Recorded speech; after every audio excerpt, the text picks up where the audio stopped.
मंत्रिपरिषद के मेरे साथी, रक्षा मंत्री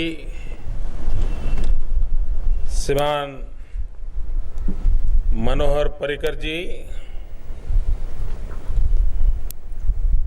रक्षा राज्य मंत्री श्रीमान Rao Inderjit Singh, lieutenant general Chakravarti, general Dalbir Singh, admiral Dhowan, air chief marshal Shri Arup Raha, रक्षा सचिव श्री जी मोहन कुमार, देश के कोने कोने से आए हुए एनसीसी के सभी कैडेट्स और विशाल संख्या में आए हुए अतिथिगण, 26 जनवरी को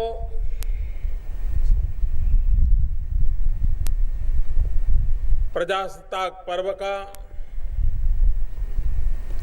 उत्साह और उमंग से हम लोगों ने उसे मनाया और लोकतंत्र के प्रति हमारी श्रद्धा और निष्ठा को, भारत के संविधान के प्रति हमारी आस्था को हमने फिर एक बार संकल्पबद्ध किया। यह वर्ष बाबा साहब आंबेडकर की 125वीं जयंती का भी वर्ष है, जिस महापुरुष ने देश को ऐसा उत्तम संविधान दिया जो महापुरुष जीवन भर संकटों से जूझते रहे,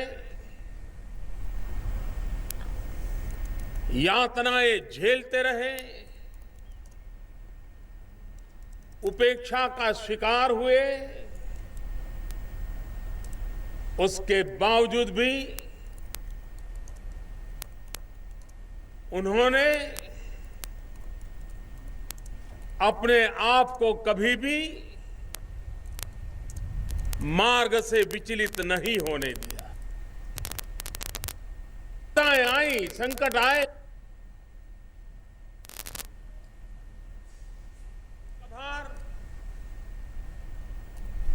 सामाजिक उपेक्षा वो इतना गहरा घाव करती है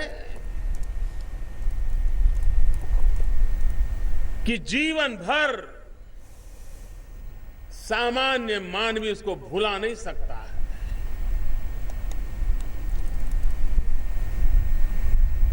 लेकिन बाबा साहब आंबेडकर हम जैसे सामान्य जीवन नहीं थे। जीवन भर उपेक्षाओं को झेलने के बाद भी जब देश के लिए संविधान देने का अवसर आया, उस संविधान के किसी कोने में भी किसी के प्रति दुर्भाव नहीं है, बदले का भाव नहीं है। ऊपर से जीवन भर जो झेला था, उसके कारण जो मंथन हुआ था, उस मंथन में से संविधान रूपी अमृत निकाला था, जो आज हमें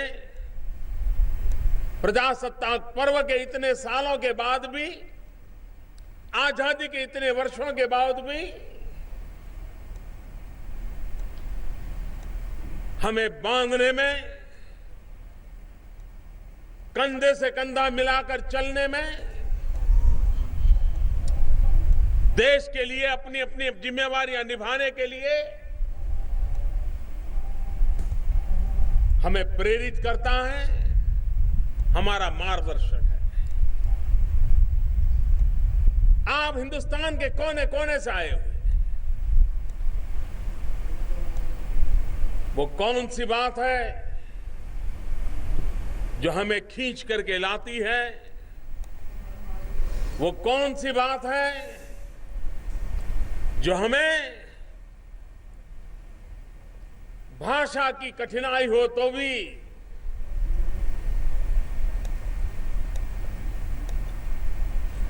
वेशभूषा अलग हो, रहन सहन अलग हो, उसके बावजूद भी एकजुट रहने की ताकत देती है? वो है हमारी भारत माता, हमारा तिरंगा झंडा, ये हमारा संविधान और 125 करोड़ देशवासियों के सपने, उनकी आशा, आकांक्षा, इच्छा हमें कुछ करने की प्रेरणा देती है। एनसीसी कैडेट के रूप में परेड में शामिल होने का अवसर मिले, अपने स्थान पर एनसीसी में यूनिफॉर्म पहन करके, सीना तान करके साथ साथ चलने का मौका मिले, कभी कैंप लाइफ जीने का अवसर मिले, कभी शस्त्रास्त्रों को निकट से देखने का अवसर मिले। ये उम्र ऐसी होती है, इन सारी बातों में थ्रिल होता है, कुछ एडवेंचर का भाव भी होता है और रगों में देशभक्ति लगातार ऊर्जा बन करके हमें नए सपनों के लिए जीने के लिए संकल्पबद्ध करती रहती है। जब आप 26 जनवरी की इस परेड के लिए एक महीने से एक समूह जीवन का अनुभव कर रहे हो,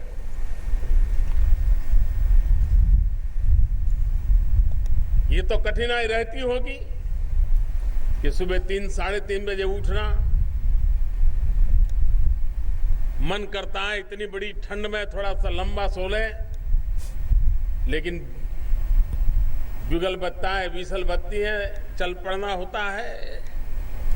शुरू के 5-10 मिनट तो ऐसे ही चले जाते हैं, अरे क्या दिन निकलेगा, लेकिन जैसे ही रिदम में आ जाते हैं फिर मन करता है इस रास्ते को छोड़ना नहीं है। और यही जिंदगी की ताकत होती है। कुछ पल भले ही उलझन रहे, लेकिन पल भर में जो अपने आप को संभाल लेता है, मकसद के लिए, मंजिल के लिए अपने आप को आहूत कर देता है, उसे जिंदगी जीने का एक अलग आनंद होता है। आप सभी कैडेट एक समूह जीवन की अनुभूति की है। मैदान में जो सीखा है वो पाया है, आदेश के अनुसार हाथ पैर चलते होंगे, वो डिसिप्लिन की दुनिया एक है, लेकिन उसके बाद अपने नए नए मित्रों के साथ, नए नए साथियों के साथ महीना बिताया होगा। जब आप उससे छोटे छोटे विषयों की जानकारी लेते होंगे, खान पान के लिए पूछते होंगे, रहन सहन के लिए पूछते होंगे, तब आप अपने भीतर धीरे धीरे मां भारती को आत्मसात करते हैं। कश्मीर का बालक जब केरल के बालक के साथ बातें करता है तो मन से कश्मीर और केरल को जोड़ता है, अपनेपन का एहसास करता है, अपना विस्तार होता है। सामूहिक जीवन अहम को वयम की ओर ले जाता है, स्व को समष्टि से जोड़ने का अवसर प्रदान करता है। सामूहिक जीवन एक नई ऊर्जा को जन्म देता है।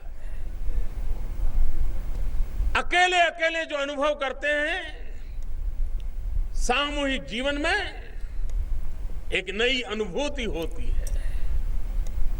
और ऐसे ही कार्यक्रमों का माध्यम से एक सामूहिक जीवन जीने का अवसर मिलता है। मैदान में जो सीखते हैं उससे ज्यादा अन्य समय में सामूहिक जीवन से सीखते हैं। और मैं जानता हूं जब आप यहां से विदाई लेंगे वो पल कैसा होगा। कितने होंगे जिनकी आंख में आंसू होंगे। हर किसी को लगता होगा अब फिर कब मिलेंगे। ये अपनापन आया कहां से। जब आप अपने गांव से यहां आने के लिए चले थे महीने भर के लिए, तब न कोई छोड़ने आया होगा, न किसी ने आंसू बहाया होगा, और न ही आपके दिल में चोट पहुंची होगी कि मैं अपने गांव से दिल्ली जा रहा हूं। लेकिन आज दिल्ली से अपने गांव जा रहे हो, अपनों के बीच जा रहे हो, लेकिन कुछ खोया खोया महसूस कर रहे हो। ये जो अपनापन, यही देश की बहुत बड़ी ताकत होती है। इसी ताकत को एक संस्कार के रूप में जीवित रखें। देश के लिए मरने का मौका हर किसी के नसीब में नहीं होता है, लेकिन देश के लिए जीने का अवसर हर इंसान की जिंदगी में होता है। अगर हम जागृत प्रयास करें, हम जिएंगे तो भी देश के लिए, कुछ कर गुजरेंगे तो भी देशवासियों के लिए। जीवन को संकल्पों से, परिश्रम की पराकाष्ठा करके ऐसे जीवन को हासिल करेंगे जो जीवन देश को काम आएगा। और तब जाकर के जीवन का संतोष कुछ और होता है। और इसलिए आज सारे कैडेट जब देश में कोने कोने में वापस जाने वाले हैं, मैं उनको बहुत बहुत शुभकामनाएं देता हूं। और जो यहां माहौल देखा है, उसी माहौल को अपने यहां कैसे पनपाएं। अगर यहां हमने स्वच्छता देखी है, तो स्वच्छता का भाव अपने गांव में कैसे पहुंचाए। अगर यहां हमने देशभक्ति का माहौल देखा है, तो अपने गांव में देशभक्ति का माहौल कैसे बनाए। यहां हमने जो अनुभव किया है, उसका हम विस्तार कैसे करें। इस संकल्प को लेकर के चले। मैं फिर एक बार सभी कैडेट्स को, एनसीसी की इस परंपरा को हृदय से बहुत बहुत अभिनंदन करता हूं और आप सबको बहुत बहुत शुभकामनाएं देता हूं। भारत माता की, भारत माता की, भारत माता की। बहुत बहुत धन्यवाद।